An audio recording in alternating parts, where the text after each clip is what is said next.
quelquefois, elle peut être maîtresse de vous. Et il ne faut pas être justement dépendant uniquement de la technologie. Nous sommes à la fin de la semaine de prière. Nous croyons qu'il y en a un qui n'est pas content. Il essaye, mais il ne réussira pas. Il ne réussira pas. Parce que notre Dieu est plus puissant que cela. Il est plus puissant que cela. Et nous nous rappelons que notre chant-thème, il nous invite à dire à Dieu de venir. Viens Seigneur, transforme-moi en ton serviteur. Alors ce matin, nous mettons fin à la semaine de prière. J'ai entendu la directrice de l'école du sabbat de ce matin dire rendez-vous à l'année prochaine. Allons-nous attendre l'année prochaine pour que nos jeunes puissent à nouveau être à l'œuvre dans l'église? Non, parce que le mois de la jeunesse a pour objectif de découvrir les talents qu'il y a à l'église et ensuite de leur faciliter leur intégration au service du Seigneur. Alors, j'espère que quand je reviendrai très bientôt à la bourse, je ne vais pas donner de date, que je trouverai bien sûr à l'œuvre Mathieu, qui a été tout au long de la semaine mon bras droit, sérieux, appliqué. Il ne parle pas fort, mais tout ce qu'il dit résonne. J'ai vu d'autres jeunes, particulièrement ceux qui étaient au moment de louange. En tout cas, merci. Et même quand c'est difficile, techniquement, ils assument quand même. Ce matin, j'ai vu Kessie et Idrissa rester concentrés jusqu'au bout. J'ai découvert des talents ici. Et quand je passe dans les églises et que je découvre les talents, ma secrétaire particulière note. Et dans les programmes après qui sont mis en place au niveau de la direction de la jeunesse, nous intégrons ces jeunes. Donc très bientôt, il y aura des jeunes de la Brousse dans le programme qui sera très bientôt mis en place le 27 mai pour JASP. Nous allons retrouver des jeunes de la Brousse. Je voudrais remercier donc la directrice, Sœur Louison Michaela et son équipe d'avoir préparé les choses. Et ce matin, je suis fier d'être le directeur de la jeunesse. Quand je vois ma cheftaine, je vais faire une déclaration ici. Ma cheftaine Vanessa, qui sans arrêt dit « je ne veux pas être chef guide », en réalité, elle ne peut même pas dire ça, parce qu'elle est déjà chef guide.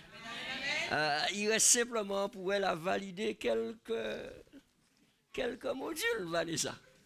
Mais tu as ça dans le sang. Le Seigneur t'a donné un talent extraordinaire.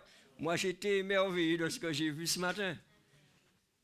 Alors, tu es déjà inscrite sur la liste pour ceux qui vont s'investir très bientôt. Donc, tu fais ce qu'il reste à faire. En tout cas, merci les éclaireurs, les aventuriers, les castors et les jeunes. J'ai pris plaisir durant cette semaine avec vous. Et ce matin, je voudrais terminer avec un message que j'ai intitulé « Tu es une star ». Tu es une star. Est-ce qu'il vous est déjà arrivé d'aller à Pôle Caraïbe et aller attendre quelqu'un que vous n'avez pas vu longtemps et qui vous est cher? Oui? Et quand vous attendez comment?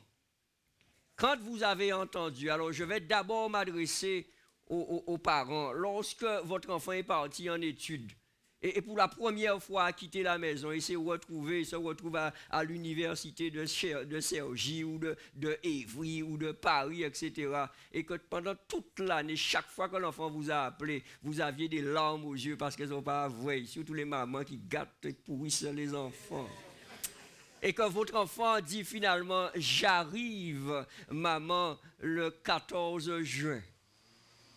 Est-ce que vous attendez le 14 juin pour faire des préparatifs? Les mamans, particulièrement? Non. Et qu'est-ce que vous faites comme préparatif? On achète ce que l'enfant aime, c'est ce que j'entends. On prépare le repas que l'enfant aime. Et en général, nos enfants, quand ils partent et sont loin, ils mangent beaucoup de manger boutique. Et manger boutique, oui. Et quand ils reviennent, vous voulez leur faire un manger pays. Vrai ou faux? Alors, vous mettez les moyens qu'il faut pour recevoir cet enfant. Et quand l'enfant sort de la salle de débarquement, je connais les mamans.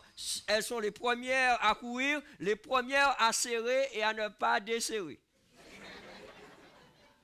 Et elles ont à raconter beaucoup de choses.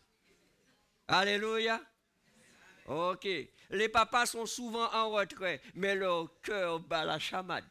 Vous savez, les hommes sont très, comme disait ce matin Cornélia, ils sont très discrets. À part pour dire qu'ils ne sont pas contents. Ils ont envie de sauter, mais non, mais ils n'ont pas contrôle, tu vois. Je me retiens, tu vois, parce que si je me lâche là, ouais. Je dis tout cela par rapport au fait que lorsque votre enfant arrive, même si François Hollande débarque dans le même avion, ce qui a très peu de chances d'arriver, mais débarque dans le même avion, la star du jour pour vous, c'est votre enfant. Alléluia. Jésus déclare dans Jean 14, versets 1 à 3, que ton cœur ne se trouble pas. Crois en Dieu et crois en moi. Il y a plusieurs demeures dans la maison de mon Père. Si cela n'était pas, je te l'aurais dit.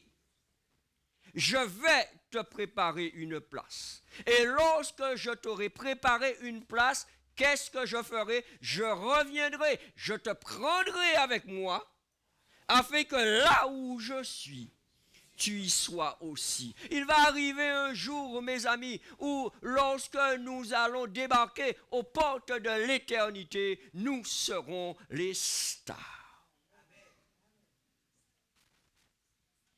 Parce que le Seigneur n'aura Dieu que pour toi. Parce qu'il sait tout ce que tu auras traversé et enduré. Et il sait qu'il va te retrouver avec un amour dévorant. Tu es une star. Et ton Père t'attend. Il attend que tu reviennes à la maison. Il est en train de tout préparer. J'ai envie de dire, selon l'autorité de la parole de Dieu, il a déjà tout préparé pour toi.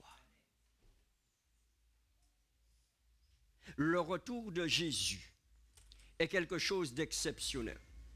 Et quand la parole de Dieu nous dit que Jésus reviendra, ma question à chacun d'entre nous ce matin, c'est pourquoi Jésus doit-il revenir? Pourquoi doit-il revenir? Pourquoi Jésus-Christ faut y virer? Why the Lord has to return? Parce qu'il a fait une promesse. OK? Et il doit tenir à sa promesse. OK? Pourquoi Jésus doit-il revenir? OK? Mais vous allez noter que la réponse est dans la question. Jésus doit revenir parce que fut un temps, il est venu. Et il reviendra parce qu'il est venu. Est-ce qu'il est déjà venu? Et cette déclaration que nous avons lue et que je viens de citer fait référence à quoi?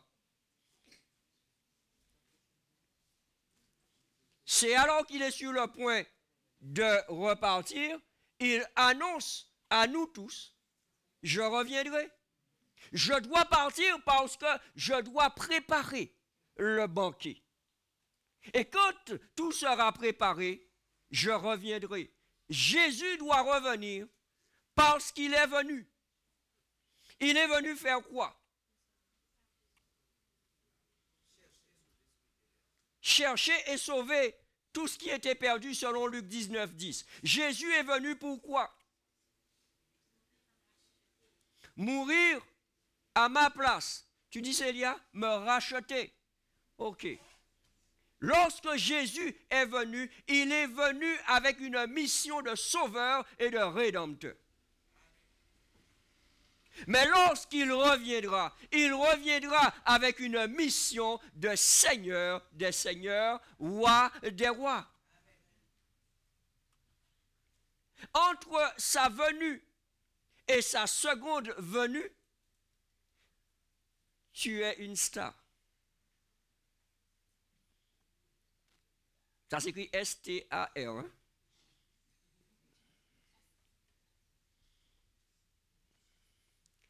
Es-tu une star ce matin? Est-ce que tu te considères comme une star ce matin? Je ne suis pas en train de parler de Shakira. Je ne suis pas en train de parler de 50 Cent hein, et des autres.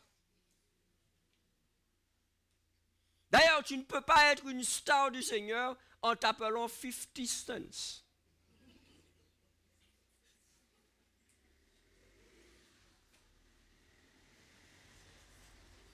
Je m'adresse aux jeunes et ils comprennent ce que je suis en train de dire.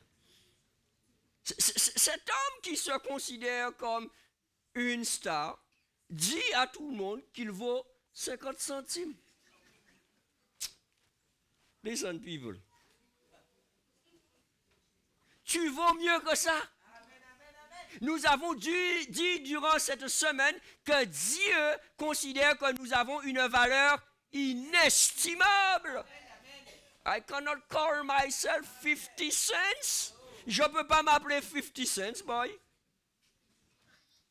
Je m'appelle un enfant de Dieu. Alors, dans la parole de Dieu, il nous est rappelé que Jésus reviendra. Et j'ai envie de reprendre ma déclaration. Verbum Dei mene in aeternum sola scriptura. La parole de l'Éternel demeure éternellement. Et je veux ce matin à nouveau m'appuyer sur l'Écriture et l'Écriture seule. Que dit l'Écriture sur le retour de Jésus? L'Écriture me dit, en résumé, qu'il est certain. Je reviens à mon fil conducteur Martin Luther. Vous vous rappelez de ce jeune homme qui a été presque foudroyé et qui s'est engagé à devenir un religieux. Lorsqu'il a découvert la parole de Dieu, il a accepté que le juste vivra par sa foi. Quelle était la croyance de Martin Luther par rapport au retour de Jésus? Il croyait au retour de Jésus. Il aspirait au retour de Jésus. Il y aspirait tellement qu'il est le réformateur que nous connaissons. Et en 2017, c'est le 500e anniversaire de la réforme. Maintenant, Martin Luther a mené cette réforme jusqu'à un certain point. Vous avez vu, l'autre soir, je vous ai dit, par rapport, par exemple, au baptême, il n'est pas allé jusqu'au bout. Par rapport au sabbat, il n'est pas allé jusqu'au bout. Mais il a ouvert la voie. Il croyait au retour de Jésus. Et vous savez, à son époque, il y a un jeune théologien. Il faudrait que je puisse pouvoir retrouver son nom. Parce que vous savez que les noms allemands sont... Non, pas Zwingli. Il s'appelait... Wow.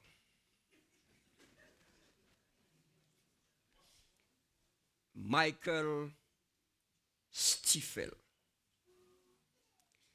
Et en 1533, écoutez cela bien, en 1533, Michael Stiefel a étudié la parole de Dieu et il a conclu que Jésus reviendrait en octobre 1533.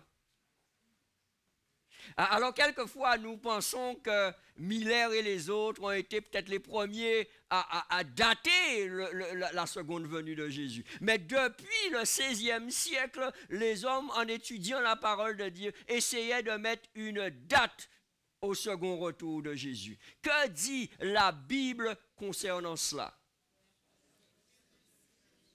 Quand vous lisez dans Matthieu 25, au verset 13, qu'est-ce qu'il est dit? Ok, alors prenez la Bible avec moi. Matthieu 25, 13. Vous savez que Matthieu 24, Matthieu 25 traite du retour de Jésus. Matthieu 24 traite surtout des signes. Voilà, et quand on arrive au verset 25, Jésus va, au chapitre 25, il va présenter la parabole des 10 vierges concernant le retour de Jésus. Et arrivé au verset 13, il dit: veillez donc, puisque vous ne savez ni le jour ni l'heure. Jésus s'est-il trompé lorsqu'il a fait cette déclaration? Michael Stifel a-t-il occulté ce verset? La Bible qu'il avait à l'époque n'avait peut-être pas Matthieu 25, 13? Si. Mais dans sa recherche, il était peut-être tellement focalisé sur une datation qu'il ne s'est pas arrêté sur cette déclaration de la parole de Dieu. La parole de Dieu m'invite à faire une chose. Ce n'est pas de dater, mais c'est de veiller. Allô? Veiller, cela veut dire quoi? Rester sur ses gardes. Ok. Vous avez compris, tout le monde a compris la déclaration de Fred Louison? Rester sur ses gardes. Ça veut dire quoi? Ça veut dire faire attention. Tu es la fille de Fred. C'est quoi veiller? Quand le Seigneur me dit de veiller, mes amis, pas dormir, comme une sentinelle, ok. En réalité, le Seigneur me dit, entre maintenant et mon second retour, sois une star, sois une étoile brillante. Pas une étoile filante. Sois une étoile brillante. Maintenant, vous savez que dans l'astronomie, l'étoile brille par rapport à une source principale. L'étoile n'est que le reflet. Alors, donc, s'il n'y a pas de connexion avec la source de toute lumière, l'étoile, elle file. Le Seigneur me dit de veiller. Mais pourquoi dois-je veiller? Si je suis sauvé. Oh, allô? Si on j'ai sauvé, hein? Ok, silence radio. Pourquoi le Seigneur me demande de veiller? Parce qu'il y a un adversaire qui rôde. Comment il s'appelle cet adversaire? Moi, je l'appelle El Diablo. El Diablo. Allô? Il y a des gens qui sourient parce que... All right. Il y a El Diablo. Il y a Santa Diabla. Vous croyez que je ne m'informe pas avant de venir faire des déclarations? OK? Ce sont des, on appelle ça en anglais des soaps. Ce sont des feuilletons, des séries, d'accord? Où on vous montre tout le sophisme, toute la stratégie du diable, et ils ont cisé derrière ça, regardez ça. Ils ont là qu'à boire ça. Mais pas chez eux, Fred, sans radis là. À pas chez, ça sérieux sans radis là. Et malheur au pasteur ou à l'ancien qui choisit de venir visiter à l'heure où c'est programmé. Ou qu'à tant de télé qu'à jouer. Mais pas moun, pas qu'à répondre. Mes amis, lorsque nous sommes derrière ce genre d'émission à la télé, laissez-moi vous dire, nous ne veillons pas. Je vais faire une déclaration ce matin.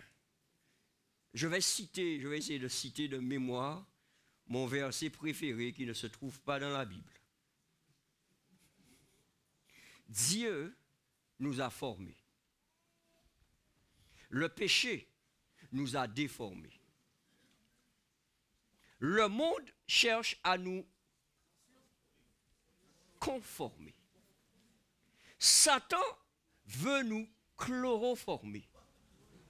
Mais gloire soit à la parole de Dieu qui est là pour nous informer. Au Saint-Esprit qui est là pour nous réformer. Et à notre Seigneur Jésus-Christ présent pour nous transformer. Amen. Satan cherche à me chloroformer. Vous savez c'est quoi chloroformer? M'endormir. Il cherche. Cornelia, chloroforme, ça te parle? Yes.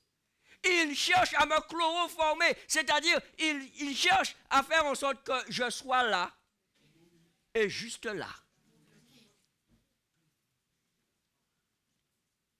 Alors je viens à l'église et en là quoi. Et quand on s'en vient, on m'a dit, en là qu'on l'a là. C'est-à-dire que je suis là, je subis, mais je ne suis pas un acteur. Mes amis, quand tu es une star, tu poses des actes, tu agis. Et tu as un impact sur les autres. Alors que Jésus est sur le point de revenir, comment l'attends-tu? Maintenant, je dois préciser une chose. La Bible parle de la seconde venue de Jésus. Vous savez, quand nous utilisons cette expression seconde, c'est qu'il n'y a pas de troisième. Allô? Allô?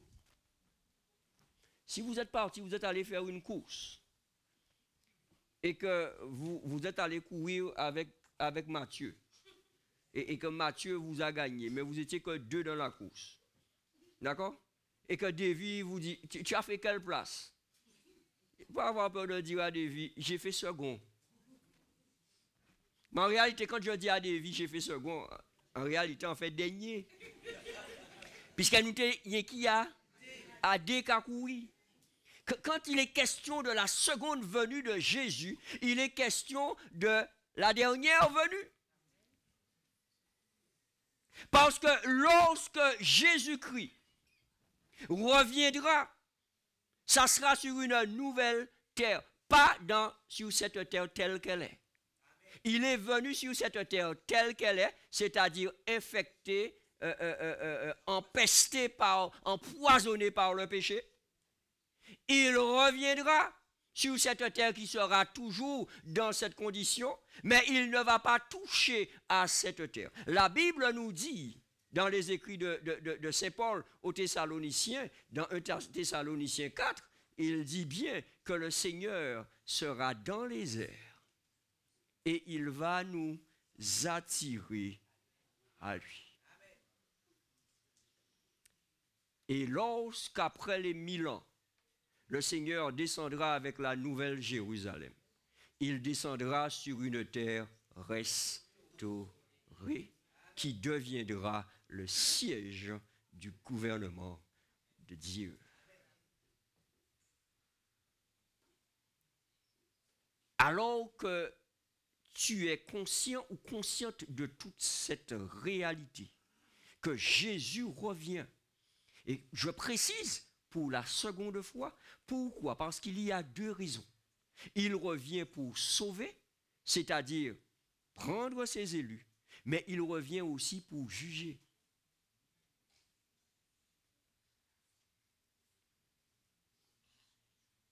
Cela veut dire qu'après la seconde venue de Jésus, il n'y aura plus de seconde, de troisième ou quatrième chance. Le salut sera arrivé à son terme.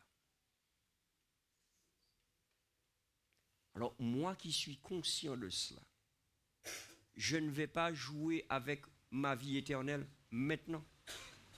Et je vais choisir selon ce que la parole de Dieu me dit, d'être une star. Je reviens à mon acronyme, STAR. Être une star pour moi, c'est être un jeune ou un moins jeune, qui premièrement est saint, selon la parole de Dieu. Maintenant, c'est quoi être saint? La Bible me dit dans 1 Thessaloniciens 4, au verset 3, et vous pouvez vérifier pendant que je cite, la Bible dit que ce que Dieu veut, c'est que tu sois saint. C'est ta sanctification. C'est que tu fasses quoi? Que tu t'éloignes de tout ce qui est iniquité, impureté, immoralité, etc. C'est que tu sois saint. La sanctification, mes amis, cela ne se fait pas par un coup de baguette magique. La sanctification s'opère tout au long de mon cheminement chrétien. Et c'est pour cela que je dois être une star, un saint, un saint transformé. La parole de Dieu me dit dans Romains 12, au verset 2, ne te conforme pas au siècle présent, mais sois transformé par le renouvellement de ton intelligence, afin que tu discernes quelle est la volonté de Dieu, ce qui est bon, agréable et parfait. Tu dois être un saint transformé en adorateur. Et tu es appelé, alors que tu attends le retour de Jésus-Christ, tu es appelé, selon ce que Jésus-Christ déclare dans Jean 4, 24, à adorer Dieu en esprit et en vérité. Maintenant, qu'est-ce que cela veut dire, adorer Dieu en esprit et en vérité? Il faut adorer Dieu selon l'Esprit Saint. Je dois être guidé par l'Esprit Saint pour adorer Dieu. Je ne peux pas entrer en adoration si je ne suis pas dirigé, transformé par Dieu. Et en vérité, je suis dans l'adoration quand j'adore selon la parole de vérité. Alors je vais le dire ce matin, je vais faire une déclaration qui peut déranger, qui peut choumbouler, qui peut choquematiser certains. Je peux louer Dieu avec tout le monde. Allô? Mais seuls les enfants de Dieu adorent Dieu. Allô?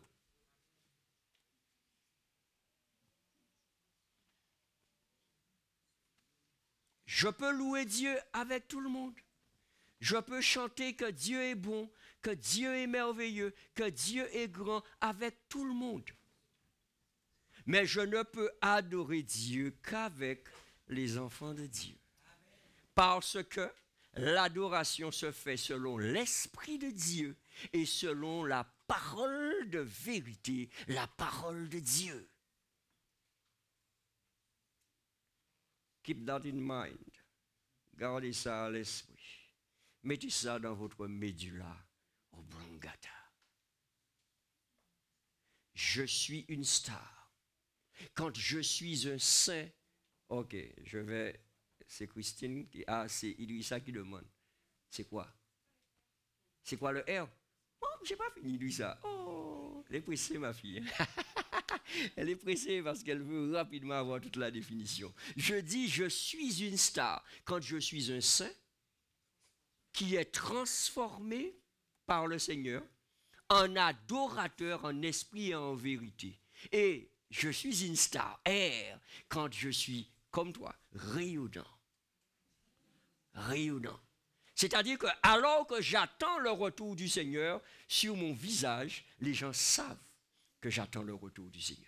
Quand tu attends ton fils ou ta fille à l'aéroport, ne me dis pas que tu pleures. Sauf si tu pleures de joie. Mais maintenant, ne me dis pas que tu as un visage fermé. Quand tu attends ton fils ou ta fille à l'aéroport, ou la personne qui t'est chère, tu l'attends en faisant travailler simplement les 14 muscles de ton visage, pas les 72.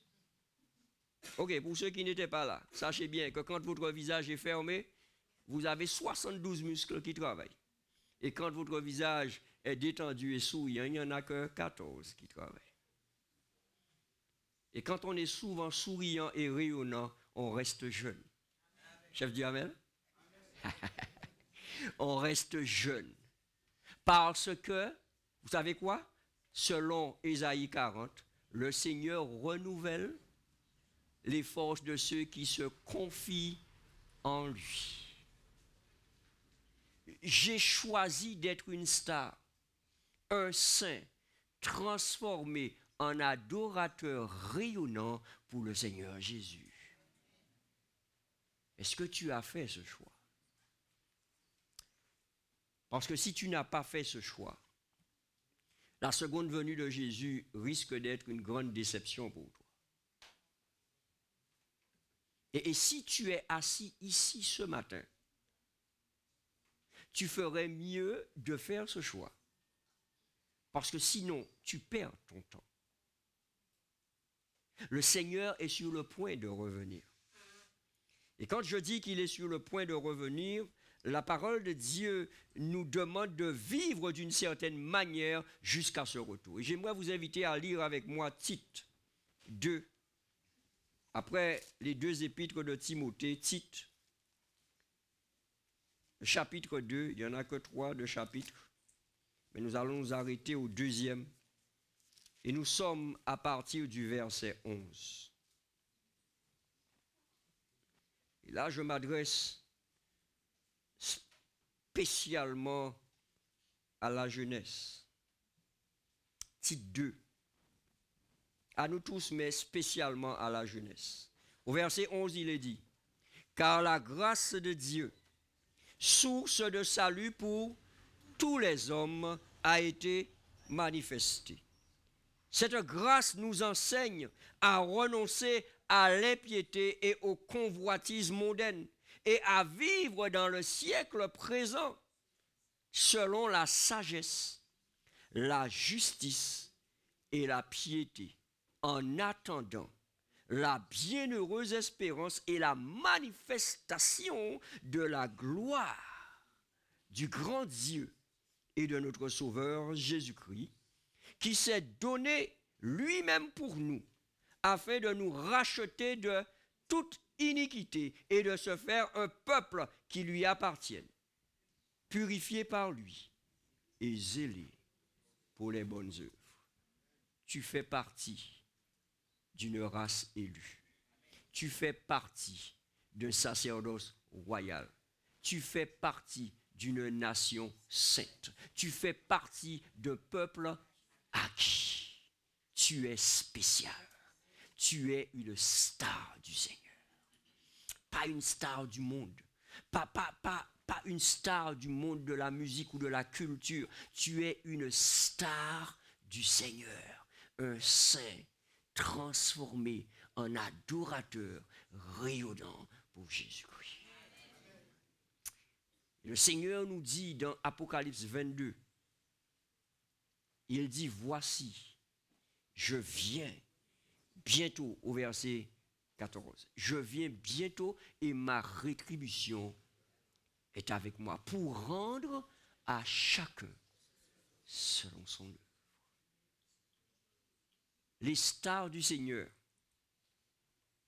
vont recevoir leur récompense.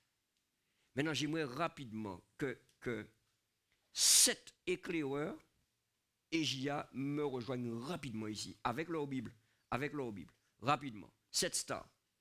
OK.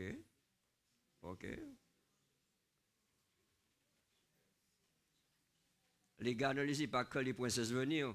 Oh. Right. Je vais les inviter à contribuer avec moi maintenant à sceller cette semaine de prière avec les 7 béatitudes de l'Apocalypse. 7 promesses que le Seigneur nous a faites. Et ces 7 promesses sont pour les stars de Jésus. Alors on va commencer par Christine. C'est l'unique. Christine, c'est C'est 3, d'accord. On va commencer par l'unique, on va suivre avec Alissa et on va arriver jusqu'à jusqu'à Cornélia. Ok, l'unique, Apocalypse 2, 7. Princesse, Apocalypse 2, 10 et 11. Apocalypse 2, ton prénom, rappelle-moi. Benjamin, 26 et 28. Rappelle-moi ton prénom. Joris. Apocalypse 3, 5. Idrissa. Apocalypse 3, 12.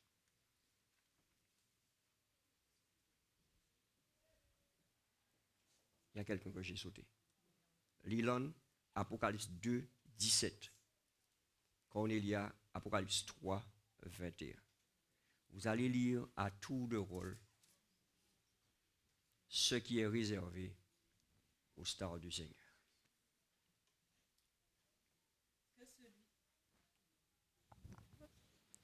Que celui qui a des oreilles entende ce que l'Esprit dit aux églises. À celui qui vaincra, je donnerai à manger de l'arbre de vie qui est dans le paradis de Dieu. Amen.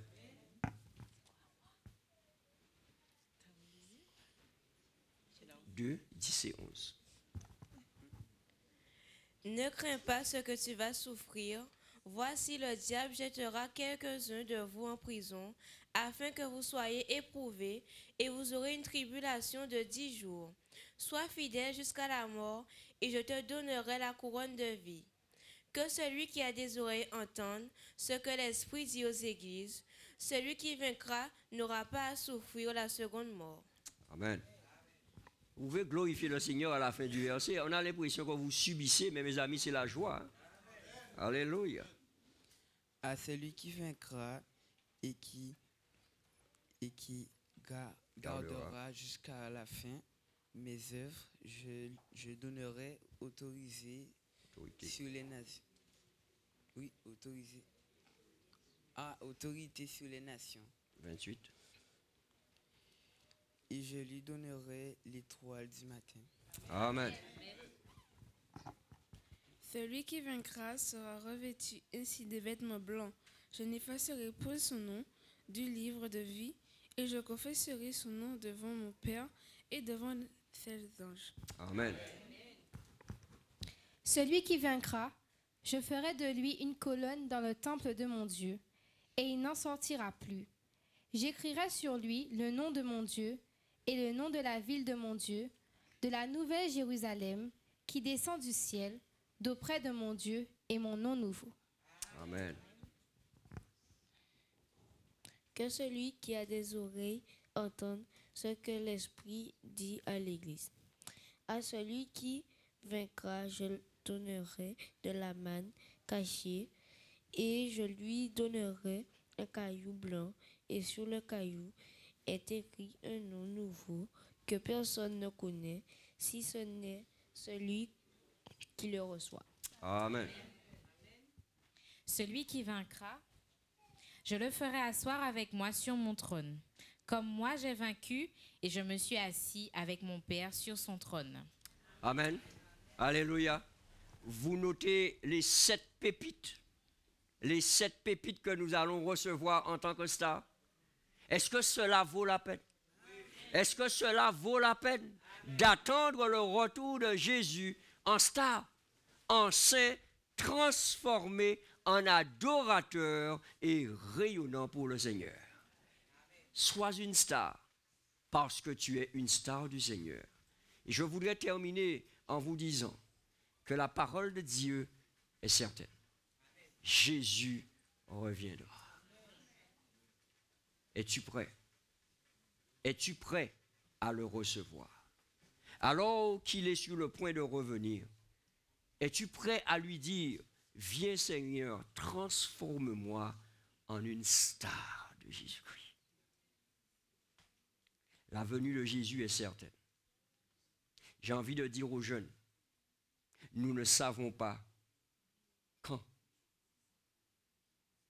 J'ai envie de dire à nos seigneurs, nous ne savons pas quand. Mais nous savons une chose, c'est qu'il reviendra. Et parce qu'il reviendra, nous devons être prêts à le recevoir. Qui c'est qui s'engage ce matin à être une star du Seigneur? Un saint transformé en adorateur, rayonnant pour le Seigneur. Alors j'ai envie de voir des visages rayonnants. Amen. Jésus revient. C'est sûr. Que notre jeunesse soit prête. Que l'armée du Seigneur soit prête. Que tous nous soyons prêts. Et lorsqu'il reviendra, il n'y aura pas seulement la Brousse, il n'y aura pas seulement Chauvel, il n'y aura pas seulement Boissard, il n'y aura pas seulement Cocoyer, il y aura tous les enfants de Dieu, toutes les stars qui auront brillé pour le Seigneur et qui recevront tout ce que le Seigneur nous a promis dans ces béatitudes d'Apocalypse 7. Que le Seigneur vous bénisse, je vous remercie. Que le Seigneur vous bénisse et qu'il vous garde. Qu'il soit celui qui continue la réforme dans vos vies. Je le répète encore une fois, le péché nous a déformés après que Dieu nous ait formés. Le monde dans lequel on vit essaye de nous conformer. Le monde veut que nous soyons comme lui. Satan, lui, il veut nous chloroformer. Il veut qu'on ne puisse pas prendre position pour Jésus. Mais la parole de Dieu est là pour nous informer que Jésus revient bientôt. Pour nous informer que le Saint-Esprit est là pour réformer nos vies. Pour nous informer que Jésus-Christ est celui qui nous transforme. Et lorsqu'il nous transforme, il nous qualifie pour être citoyens du royaume de Dieu. Sois une star pour le Seigneur. Brille pour ton Seigneur. Et très bientôt, quand il apparaîtra, il t'enlèvera avec lui. Je le dis toujours, lorsque Jésus-Christ apparaîtra, lorsqu'il sera dans les airs, nous serons attirés jusqu'à lui par ce que j'appelle la puissance quantum power. C'est la puissance qui soulève Ariane 5 et qui l'envoie, le propulse dans l'espace. C'est une puissance plus forte que cela. Je ne sais pas si j'aurai des ailes, je ne sais pas si je vais voler. Tout ce que je sais, c'est que je vais quitter cette terre et que je vais monter à la rencontre de mon Seigneur dans les airs. Et là, nous serons tous avec lui.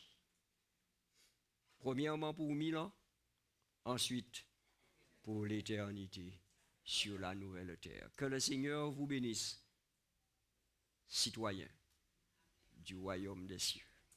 Qu'il vous accorde sa grâce, que vous puissiez toujours rester dans sa main. Car lorsqu'on est dans la main du Seigneur, personne ne peut nous ravir de notre Seigneur qui nous aime d'un amour éternel. Que le Seigneur vous bénisse et qu'il vous garde. Yes.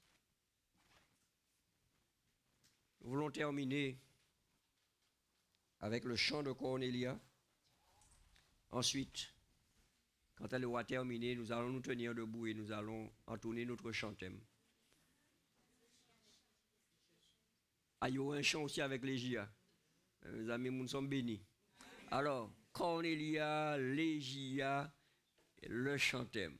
Ça va? On va terminer cette semaine de prière dans un moment de louange et d'adoration. Que le Seigneur nous bénisse.